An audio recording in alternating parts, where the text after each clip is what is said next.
আল্লাহর হক আদায়ের পর আল্লাহ রাসূল সাল্লাল্লাহু আলাইহি সাল্লামের হক হলো তার প্রতি ঈমান আনা, তার আনুগত্য করা, সেটা আদায়ের পর আল্লাহর জমিনে সবচেয়ে বড় এবং বেশি হক এবং অধিকার হলো যে মানুষের, সেই মানুষ হলেন মাতা এবং পিতা, মা এবং বাবা।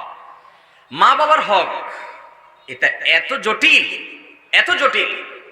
কোন সন্তান তার মা বাবার জন্য যদি তার সারা জীবনের সমস্ত আনুগত্যকে নিবেদন করে দেয়, শ্রদ্ধা নিবেদন করে, বিনয় অবনত থাকে, মা বাবার সামনে দাস মালিকের সামনে যেরকম থাকে সেরকম থাকে, প্রজা রাজার সামনে যেরকম থাকে সেরকম থাকে, তবুও মা বাবার হক কোনোদিন আদায় করে শেষ করা সম্ভব নয়। শুধুমাত্র গর্ভধারণ করা, দুনিয়াতে আসার ক্ষেত্রে ভূমিকা পালন করা, এই দায়টুকু যদি পরিশোধ করতে চায় সন্তান, সারা জীবন মা বাবার সেবা করে, খেদমত করে, মা বাবার সঙ্গে সদাচরণ করেও পরিপূর্ণভাবে সে দায় পরিশোধ করে ফেলেছে, এমনটি মনে করার কোনো কারণ নাই। আল্লাহ তাআলা কোরআনে কারিমে বলেছেন, ওয়াকাদা রাব্বুকা আল্লা তা'বুদু ইল্লা ইয়্যাহ ওয়া বিল ওয়ালিদাইনি ইহসানা। তোমার রব ফয়সালা করেছেন যে আল্লাহ ছাড়া কারোর ইবাদত করা যাবে না। এরপরেই বলেছেন এবং মা বাবার সাথে সদ্ব্যবহার করতে হবে। দেখুন, আল্লাহর ইবাদত, শিরক মুক্ত ইবাদতের নির্দেশ করার পর সাথে সাথে আল্লাহ রাব্বুল আলামিন যার ইবাদত, যার সেবার কথা বলেছেন, যার হকের কথা বলেছেন, অধিকারের কথা বলেছেন, আল্লাহর পাশাপাশি আল্লাহর পরপরই যার অধিকারের কথা উল্লেখ করেছেন তিনি হলেন মা এবং বাবা। আব্দুল্লাহ ইবনে আব্বাস রাদিয়াল্লাহু তাআলা আনহু, আব্দুল্লাহ ইবনে ওমর রাদিয়াল্লাহু তাআলা আনহু, তারপর আবু হুরায়রা রাদিয়াল্লাহু তাআলা আনহু সহ সিনিয়র বহু সাহাবায়ে কেরামের জীবন ইতিহাসে আমরা দেখতে পাই মা বাবার প্রতি সন্তান কিরকম সেবা করতে হবে তার একটা নমুনা তারা রেখে গেছেন। আমরা তাদের রুহানি সন্তান। সাহাবী আব্দুল্লাহ ইবনে ওমর রাদিয়াল্লাহু তাআলা আনহু বাইতুল্লাহর তওয়াফ করছেন। এক ব্যক্তি তার মাকে, বৃদ্ধা মাকে কাঁধে তুলে নিয়ে তওয়াফ করছে। বাবা যেরকম শিশু সন্তানকে কাঁধে নিয়ে কোলে নিয়ে তওয়াফ করে, সে তার মাকে কাঁধে তুলে নিয়ে তওয়াফ করছে এবং বৃদ্ধা মানুষ, তাকে নিয়ে তওয়াফ করতে অনেক কষ্ট হচ্ছে। 7 চক্কর মাকে কাঁধে নিয়ে দেওয়ার পর এরই কোন একটা পর্যায়ে এসে তিনি সাহাবী আব্দুল্লাহ ইবনে ওমর রাদিয়াল্লাহু তাআলাকে দেখে চিনেছেন নবী সাল্লাল্লাহু আলাইহি ওয়াসাল্লামের সাহাবী। তখন বললেন যে, হে আব্দুল্লাহ ইবনে ওমর, এই যে আমার মায়ের জন্য আমি সেবা করছি, শুধু সেবা করছি তা নয়, তিনি কবিতা আবৃত্তি করে ছন্দের তালে তালে বলেছেন, ইন্নী লাহা বাইরুহাল মুযাল্লাল, আমি আমার মায়ের জন্য অনুগত অবনত ওটের মতো। একটা ওট যেরকম মালিকের বসার জন্য অবনত হয়ে মাটিতে বসে যায়, বিশাল কাহি বিশাল কাই বিশাল দেহি ওট যেরকম মালিকের সামনে মালিককে পিঠে চড়াবার জন্য বসে যায়, অবনত হয়ে যায়, আমি আমার মায়ের জন্য এরকম ওটের মতো থাকি। আমি কি আমার মায়ের হক আদায় করতে পেরেছি? আব্দুল্লাহ ইবনে ওমর রাদিয়াল্লাহু তাআলা বলেছেন, না, আদায় হয় নাই এবং এটা সম্ভব না। কারণ তোমার মা যে গর্ভে ধারণ করেছেন, তোমাকে যে ভূমিষ্ঠ করেছেন, এই কষ্টগুলো, এই পরিমাণের কষ্ট আল্লাহ রাব্বুল আলামিন কোরআনে হাকিমে বলেছেন, হামালাতহু উম্মুহু কুরহা ওয়া ওয়াদাআতহু কুরহা। তার মা, মানুষের মা, তাকে গর্ভে ধারণ করে কষ্ট করে, গর্ভ থেকে ভূমিষ্ঠ করেন কষ্ট করে। আল্লাহ যেটাকে কষ্ট বলছেন, কষ্টের উপরে কষ্ট বলছেন, সেটা কত কষ্ট এটা শুধুমাত্র মায়েরা বা জানেন। এটা সন্তানরা, পুরুষরা কখনো আঁচ এবং প্রকৃত অনুমান করতে পারেন না।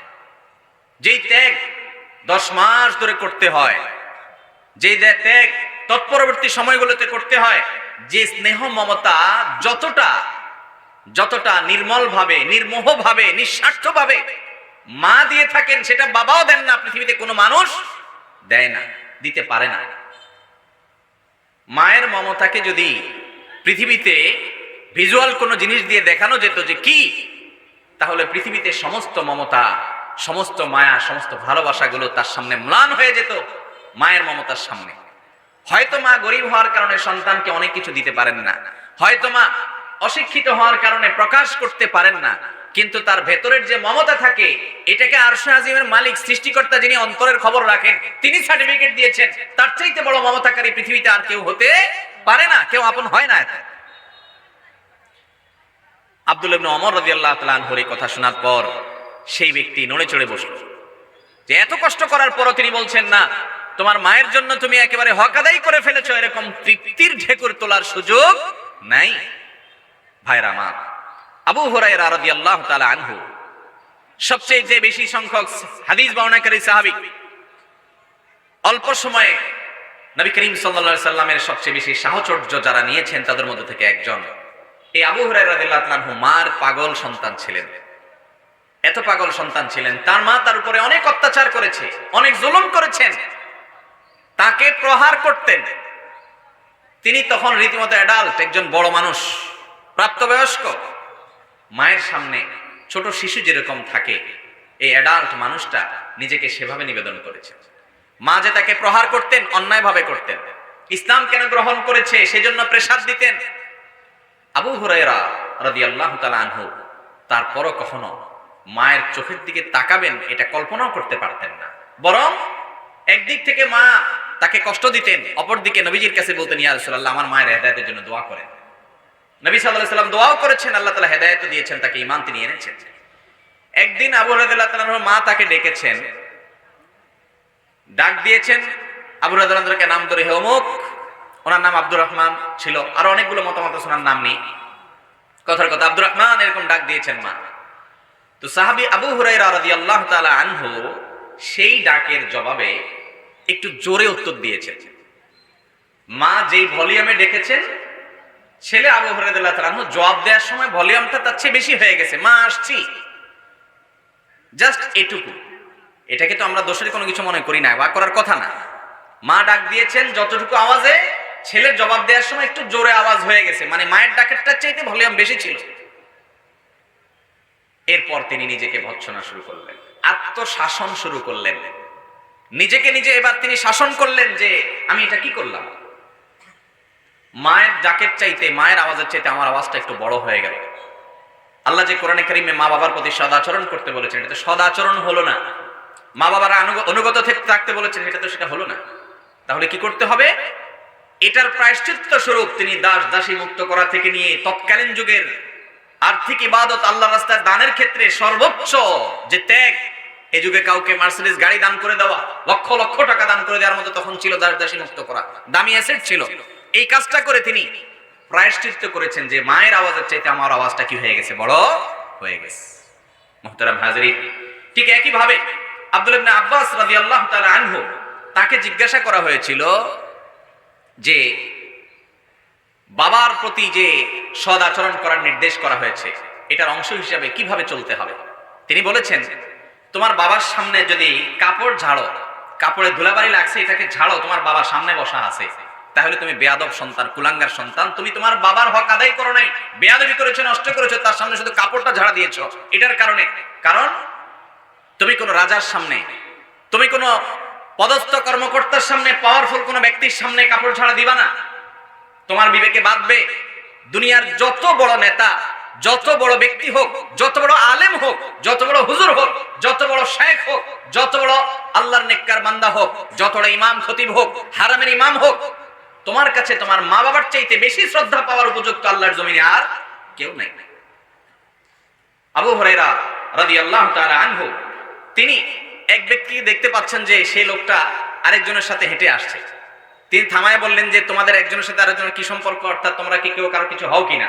তার সন্দেহ হলো। তখন ছেলে বলল যে উনি আমার বাবা। তখন আবু হুরায়রা রাদিয়াল্লাহু তাআলা বললেন, তোমার বাবা? তুমি শুনে রাখো, যদি এই লোকটা তোমার বাবা হয়ে থাকে তাহলে কখনো তার নাম ধরে ডাকবে না, আর তার আওয়াজের উপরে কোনো দিন তোমার আওয়াজ হবে না। তিনি যে আওয়াজে কথা বলবেন তার চাইতে বড় আওয়াজে তুমি কথা বলবা না, তার চাইতে বেশি আওয়াজ তুমি যদি কথা বলো তাহলে তুমি বাবার কুসন্তান, এবং এর জন্য কিয়ামতের ময়দানে ওই যে বান্দার হক নষ্ট করেছো তুমি, সবচেয়ে বড় হক বাবার হক, মায়ের হক, সেটা তুমি নষ্ট করেছো, এজন্য তোমাকে জবাবদিহি করতে হবে। তার চাইতে কখনো জোরে যেন আওয়াজ না হয়। বাসাতে, বাড়িতে, ঘরে যখন কথাবার্তা হবে, বাপের আওয়াজের চাইতে তোমার আওয়াজ যেন বড় না হয়, এটা তোমাকে খেয়াল রাখতে হবে। আর কখনো কোনো জায়গায় হাজির হয়েছো, তোমার বাবা চেয়ারে বসার আগে তুমি বসবা না, বাবা বসবে তারপরে তুমি বসবে। আর যদি কখনো একসাথে চলো তো কখনো বাবার সামনে দিয়ে হাঁটবা না, তুমি পিছনে থাকবা, তোমার বাবার সামনে হাঁটবে, এবং এমন ভাবে হাঁটবা যে যে কেউ দেখে জিজ্ঞেস করা না লাগে এরা বাপ সন্তান, দেখেই বুঝতে পারে উনি বাপ, উনি সন্তান, তোমার আদব থেকে, তোমার লেহাজ থেকে, তোমার ভদ্রতা থেকে। ভাইরা আমার, আজ এই জিনিসটা হারিয়ে গেছে। আজ আমাদের তরুণদের কাছে, যুবকদের কাছে, বিভিন্ন বয়সের মানুষের কাছে যার সাথে সবচেয়ে বেশি দুর্ব্যবহার করা যায়, যার সাথে সবচেয়ে বেশি রাগ ঝাড়ে যায়, যার চাইতে সবচেয়ে বেশি ঝাড়ি দিয়ে কথা বলা যায়, সেই লোকটার নাম হলো মা। ঠিক না বেঠিক? অফিসে বসের সাথে খুব ভদ্র হইয়া চলি আমরা, নিজের নেতার সাথে ভদ্র হইয়া চলি আমরা, যার কাছে কোনো ঠেকা আছে, কাজ আছে, তার কাছে একেবারে বিড়াল হইয়া চলি আমরা, বন্ধু বান্ধবের সাথে তো আমরা একেবারে অন্তরঙ্গ জিগরি দোস্তের মতো চলি আমরা, নিজের বউয়ের কাছেও বিড়াল হয়ে চলি আমরা। সব জায়গায় আমরা যতটা ভালো থাকি, যেই ব্যক্তিটাকে কথায় কথায় ঝাড়ি দিয়ে কথা বলাটাকে আমাদের অধিকার মনে করি, তিনি হলেন আমাদের হতভাগা মা। ঠিক না বেঠিক?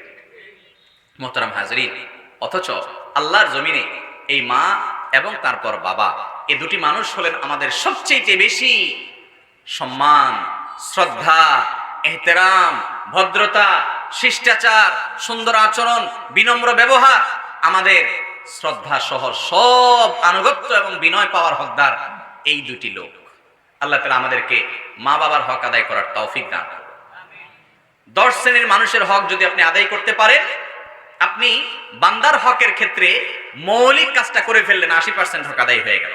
তার মধ্যে থেকে মা এবং বাবা, তাদের হক কি আদায় করবেন? নাম্বার 1, তাদেরকে শ্রদ্ধা করবেন আচার আচরণে।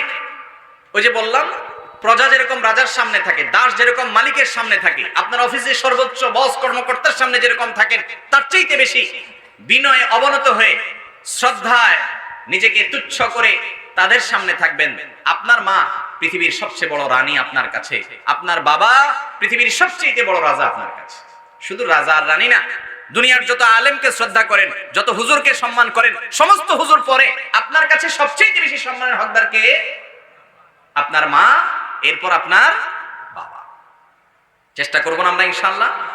তাহলে ওনাদের প্রতি আমাদের কর্তব্য পালন করার জন্য মৌলিকভাবে আমরা কয়েকটা কাজ করব। নাম্বার 1, বিনয়ে অবনত হওয়া, বিনয়ী হয়ে থাকা, নিজেকে তুচ্ছ করে রাখা এবং তাদের সামনে আদব লেহাজ যেগুলো বললাম সেগুলো খেয়াল করে চলা। 1, এটা হলো আচরণগত। নাম্বার 2, তারা যত নির্দেশ করবেন, অন্যায় যদি কোনো নির্দেশ না করেন, কোনো হারাম নির্দেশ না করেন, তাহলে সেক্ষেত্রে সেই নির্দেশটা আমার মাথার উপরে থাকবে। আল্লাহ এবং তার রাসূলের নির্দেশের পর যার নির্দেশ পালন করতে আমি বাধ্য, কোরআন আমাকে বাধ্য করেছে, হাদিস আমাকে বাধ্য করেছে। নবীজি সাল্লাল্লাহু আলাইহি ওয়াসাল্লাম বলেছেন, রিদার রাব্ব ফি রিদাল ওয়ালিদাইন ওয়া সাখাতুর রাব্ব ফি সাখাতিল ওয়ালিদাইন। তোমার মা বাবা তোমার উপরে খুশি তো তোমার আল্লাহ তোমার উপরে খুশি, মা বাবা বেজার তো আল্লাহ তোমার উপরে বেজার। তারা উভয়ে হলেন তোমার জান্নাতের দুয়ার, জান্নাতের দুয়ার তোমার মা বাবা। এই লোকগুলোকে তুমি সন্তুষ্ট রাখতে পারলে তোমার জন্য জান্নাত হয়ে গেল। হ্যাঁ, অযৌক্তিক কোনো কারণে তোমরা অসন্তুষ্ট হলে সেটা ভিন্ন কথা, এর জন্য আপনার দায় নাই, কিন্তু যৌক্তিক কোনো কারণে তারা যেন অসন্তুষ্ট হতে না পারেন, বিশেষ করে আপনার আচরণগত কারণে যেন না পারেন। যদি কখনো আচরণগত খারাপ কিছু হয়ে যায়, সঙ্গে সঙ্গে যখনই আপনার হুঁশ ফিরে আসবে যে আমি কি করলাম, তাদের পাও জড়িয়ে তাদের কাছে ক্ষমা চেয়ে চোখের পানি ফেলে মামলাটা নিষ্পত্তি করে নিতে হবে। যদি আপনার মা বাবা দুনিয়া থেকে চলে যান আর আপনি মাপ চাওয়ার সুযোগ না পান, তাহলে মামলা বড় জটিল, বড় কঠিন। এই জন্য দ্বিতীয় কাজ হলো তাদের আনুগত্য করা, যখন নির্দেশ করবে নির্দেশ পালন করা। কত গুরুত্বপূর্ণ দেখেন, আপনি নফল নামাজে দাঁড়াইছেন, আপনার মা ডাক দিয়েছে, আপনি নামাজে আছেন, কিন্তু আপনার মার ডাক শুনে আপনি বুঝতে পেরেছেন খুব জরুরি কোনো বিষয়ে ডেকেছে, তাহলে নফল নামাজ ছেড়ে আপনার মায়ের ডাকে আপনাকে সাড়া দিতে হবে। এর নাম ইসলাম। নফল নামাজ আল্লাহর দরবারে দাঁড়িয়েছেন, সেটা ছেড়ে পর্যন্ত মায়ের ডাকে যেতে হবে। এইরকম মাসআলাও আছে, এরকম পরিস্থিতিও আছে। কত বড় জায়গায় আল্লাহ তাআলা রেখেছেন মাকে বাবাকে, আমরা কোথায় রেখেছি? নামাজ, কালাম, ইবাদত, বন্দেগী, জিকির, আজকার এগুলো কিচ্ছু কাজে আসবে না যদি আপনি মা বাবার হকের মধ্যে ত্রুটি করেন। তাহলে দ্বিতীয় কাজ হলো তাদের নির্দেশ পালন করা। নির্দেশ পালন করা করতে বলেছেন, অন্যায় যদি না হয় নির্দেশটা অবশ্যই আপনাকে পালন করার চেষ্টা করতে হবে। হ্যাঁ, এমন নির্দেশ করেছেন যেটা পালন করা আপনার সম্ভব না, সাধ্যের বাইরে, তাহলে সেক্ষেত্রে বিনয়ের সাথে অপারগতা প্রকাশ করবেন, বেয়াদবি করতে পারবেন না, তর্ক করতে পারবেন না, ধমক দিয়ে কথা বলতে পারবেন না।